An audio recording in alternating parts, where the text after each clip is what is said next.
সীতাকুণ্ড ঘোরাঘুরির আজকের প্রথমের ধাপ হচ্ছে ভোরবেলার বাঁশবাড়িয়া সমুদ্র সৈকত। তো বাস স্ট্যান্ড থেকে 20 টাকা করে সিএনজি ভাড়া দিয়ে সোজা আমরা বাঁশবাড়িয়া সমুদ্র সৈকতে। রাতে জোয়ারে পানি থাকলেও পুরাটা ভরাট থাকলেও সকালবেলা ভাটার কারণে সম্পূর্ণ পানি নিচে নেমে গেছে এবং রেখে গেছে শুধু কাদা। এখানে ভর্তি শুধু কাদা, আর হচ্ছে খালি পায়ে না হাঁটলে আপনি জুতো পায়ে হাঁটতে পারবেন না এবং খুবই রিস্কি পিছলি একটা জায়গা।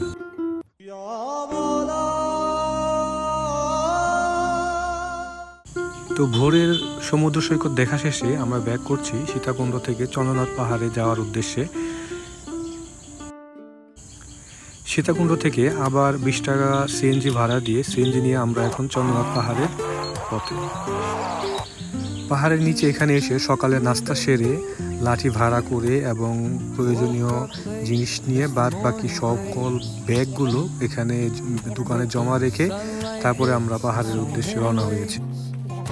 আমরা মাত্র রওনা হয়েছি আর অনেকেই ওখান থেকে ব্যাক করছে। যারা ব্যাক করছিল তারা আসলে আমাদের অনেকটা হতাশার মধ্যে ফেলে দিচ্ছিল। তারা বলতেছিল যে আসলে অনেক কষ্টসাধ্য।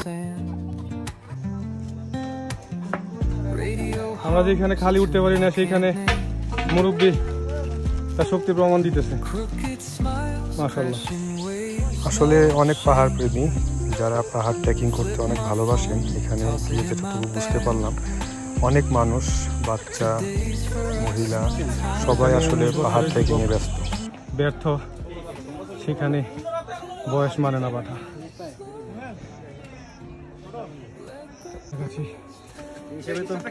চলে আসছি একটা কাছে, একদম চূড়ায় প্রায় 1 ঘন্টা ধরে হাঁটতেছি। একদম খারাপ পাহাড়।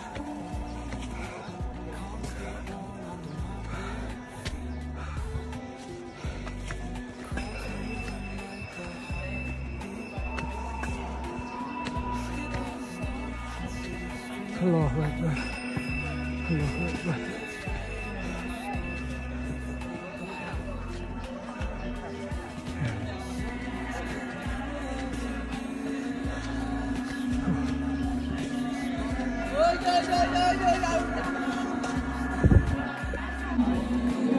এই অবস্থা পাহাড়ের চূড়ায়।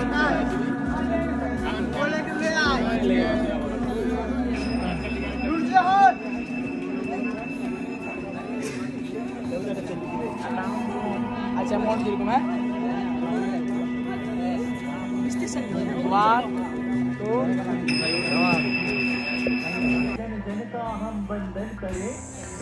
তো বামে প্রথম যে পাহাড়টা পড়ে সেই পাহাড়টাতে চন্দ্রনাথ মন্দির আছে। তো এখান থেকে আমরা উপরের আরেকটা পাহাড় যেটা একদম সর্বোচ্চ চূড়া পাহাড়, ওইখানের উদ্দেশ্যে রওনা হয়েছি। তো এখান থেকে আর সম্ভবত 20 মিনিট মতো লাগবে সবার কথা মতে। তো একদম উপরে যে পাহাড়টা সেখান থেকে আসলে অনেকটা সাজেকের একটা ফিল পাচ্ছিলাম, দেখতে অনেকটাই সাজেকের মতো ভিউটা আসতেছিল। এটা একটা বাজার, আর এর উপরে পাহাড়ের খুব কাছে একটা বাজার, এখানে পাহাড়ি পাওয়া যায়।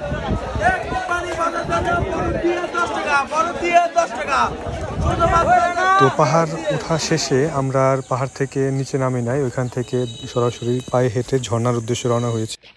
চন্দ্রনাথ পাহাড় থেকে সহস্রধারা ঝর্ণার উদ্দেশ্যে প্রায় 40 মিনিট যাবৎ হাঁটছি। এখনও আরও যতটুকু শুনলাম আরও 30 মিনিট থেকে 40 মিনিট আরও হাঁটা লাগবে। তো এই অবস্থা, ঘেমে জামা ভিজে গেছে, হাঁটছি। পরিবেশ খুবই সুন্দর। অবশেষে সম্ভবত সহস্রধারা ঝর্ণা। 50 টাকা টিকিট নেওয়ার শেষে ঝর্ণার দিকে যাব। এদিক দিয়ে পাতার নিচে একদম ঝর্ণা। আল্লাহ, আল্লাহর এক অসীম সৌন্দর্য দেখার সৌভাগ্য হতে যাচ্ছে ইনশাআল্লাহ। বড় ভাই অসুস্থ হয়ে গেছে। তো সহস্রধারা ঝর্ণাও যেতেও প্রায় আমাদের 30 থেকে 40 মিনিট সময় হাঁটা লাগছিল। আসার পরে এই হচ্ছে ঝর্ণা। এখানে আসলে পানিতে নামতে পারেনি, পানিতে প্রচুর পরিমাণে জোক ছিল। যারা গোসল করতেছিল তারা আসলে সবাই মোটামুটি রক্তাক্ত ছিল। দেখার পরে আর ভয়ে পানিতে নামার ইচ্ছা ছিল না। তো এখান থেকে ব্যাক করছিলাম। আমাদের ইচ্ছা ছিল সুপ্তধারা ঝর্ণায় গিয়ে আমরা গোসল করব। তো সেই উদ্দেশ্যে আমরা তাড়াতাড়ি ওখান থেকে ব্যাক করে আবার হাঁটা শুরু করেছি। প্রায় ওইখান থেকে আরও আধা ঘন্টা হাঁটার পর আমরা সুপ্তধারা ঝর্ণায় এসে পৌঁছেছি। আসলে পৌঁছে গেছি, এটা শব্দটা শুনলেই অনেকটা ভালো লাগে। যারা ট্যুর করে, যারা ট্রাভেলিং করে এবং সোলো ট্রাভেলিং করে তারা এটার মর্মটা বুঝে। আসলে পৌঁছে গেছি মানে পৌঁছে যায় নাই। সেখান থেকে আরও প্রায় 40 মিনিট হাঁটা লাগছে হেঁটে, তারপরে হচ্ছে ঝর্ণার দেখা পাইছি আমরা। আর এই হচ্ছে ঝর্ণা। একসাথে 3টা ঝর্ণা ছিল। তো এইখানে আর গোসল করাটা মিস করি নাই। পানি খুবই ঠান্ডা ছিল এবং খুব উপভোগ্য সময় ছিল।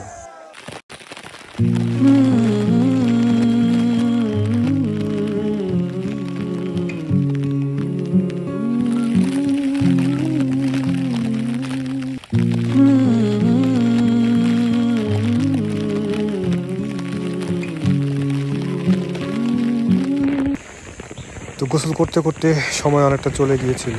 তো এখান থেকে ব্যাক করে আমরা দুপুরে খাবার খেয়ে তারপরে চলে গিয়েছিলাম গুলিয়াখালী সি বিচ।